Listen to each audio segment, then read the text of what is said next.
Dahil nga po sobrang low tide ayan muli. Ganito lang.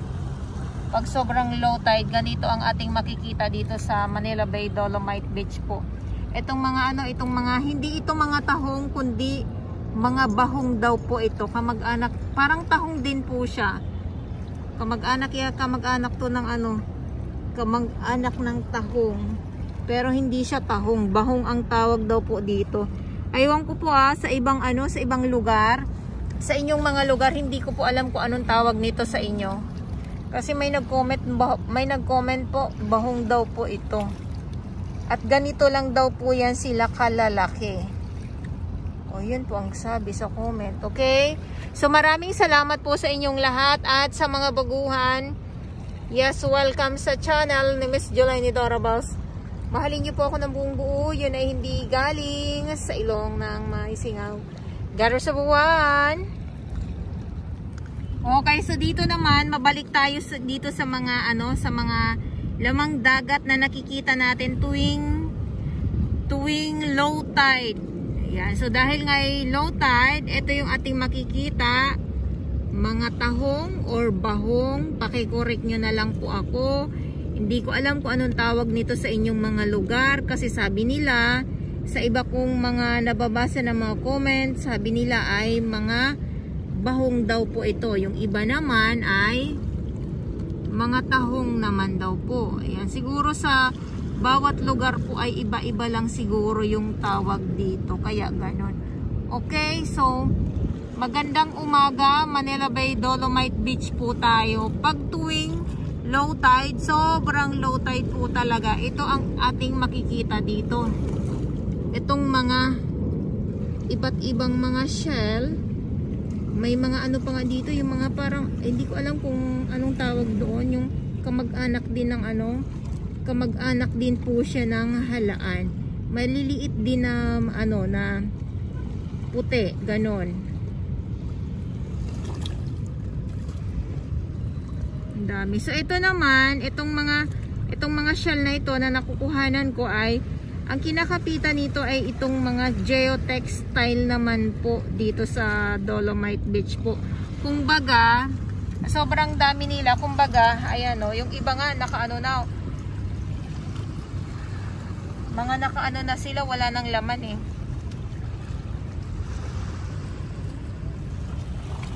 Di ko alam kung lumalaki ba ito or hanggang ganyan lang sila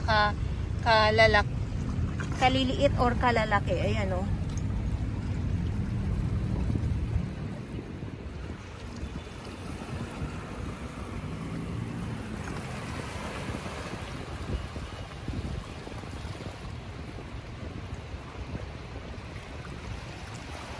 yan yung ating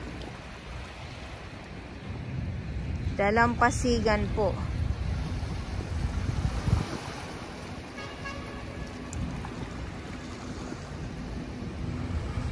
So walang tambak na mga kalat. Sorry naman sa mga nag-aabang.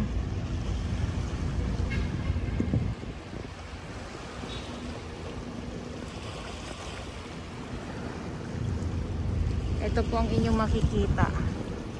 Okay. Kasi baka mamaya sasabihin nyo po ay hindi Dolomite Beach po. May gumagapang-gapang.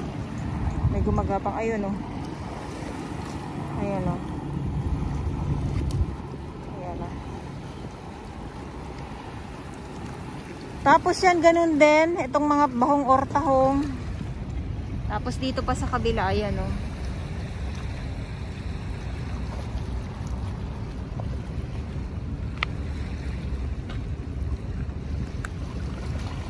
Ayan. Akala nyo kung ano po yan, yung nakatumpok dyan. Mga din po yan, mga tahong din po or bahong din po. Tapos yung dito, ayan. Tapos eto ganun din. Ayan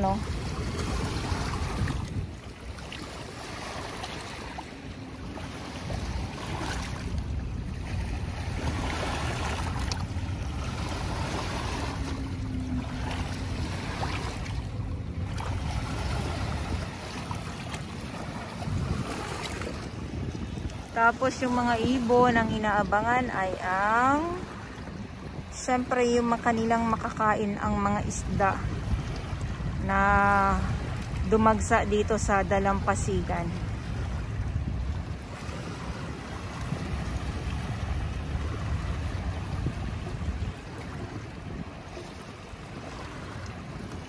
Papaano na yata to, papa high tide na yata to kasi medyo tumataas-taas na din yung tubig.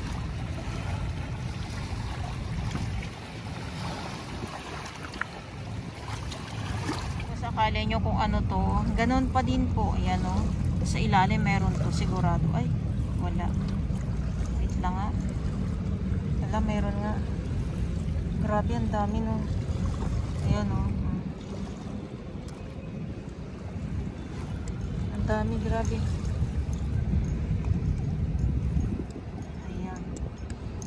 Dami nila.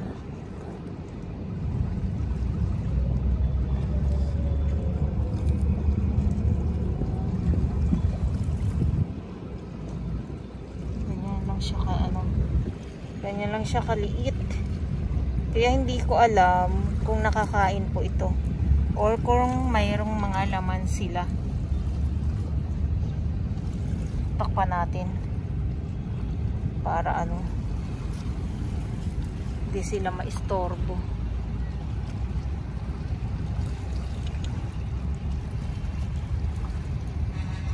Grabe.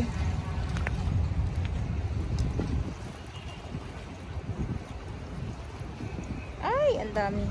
Ay, ang dami.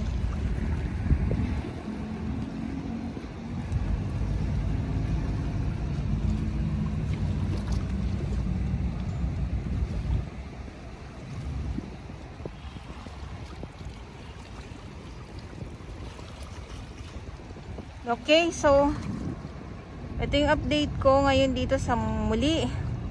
Siyempre Manila Bay Dolomite Beach pa din po tayo ha.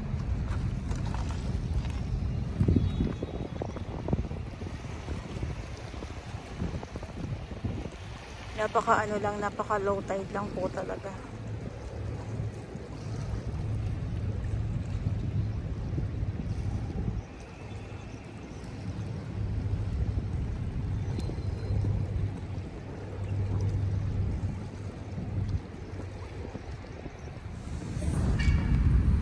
So tuloy ang update natin. Galing na tayo dito sa may sa may mga shell, dito sa mga bahong or tahong man ang tawag ninyo diyan, ewan ko kasi ang pagkakaalam ko ay mga tahong nga po 'yun. Sabi naman nga ng aking ibang mga viewers ay bahong daw po. Ayan. So may iba-iba yatang tawag diyan sa sa ibang mga lugar kaya ganun.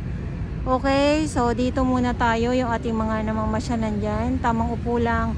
Yung iba naman, tamang picture-picture na lang din dito sa loob ng Dolomite Beach, lalo na kung ikaw ay bago lang dito sa sa pamamasyal sa Dolomite.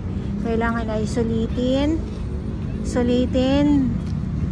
ang pamamasyal para maraming picture. Ayan, so yung iba naman, bawal dito sa may bawal dito sa may mga kabatuhan na yan kasi talagang pipituhan kayo ng ating security guard. So meron security guard dito at ng ating mga kapulisan naman. So maraming salamat sa ating mga warriors na naglilinis everyday, umulan, uminit, bumagyo, nandito po yan sila. At yung ating mga security guard na patuloy na nagbabantay at ang ating mga kapulisan dito sa Manila Bay Dolomite Beach. At itong ating mga ibon na nakikita na naman, andyan sila yung mga ibon. Yan, nandyan sila. So pipiyasta na naman yan sila dahil ay wala nga pong tigil ang ulan, lalo na pag sa hapon. Sa hapon, ayan, bagsak ang malakas na ulan. Pero pag sa umaga, tulad ngayon, halimbawa ngayon, mainit, sobrang init po.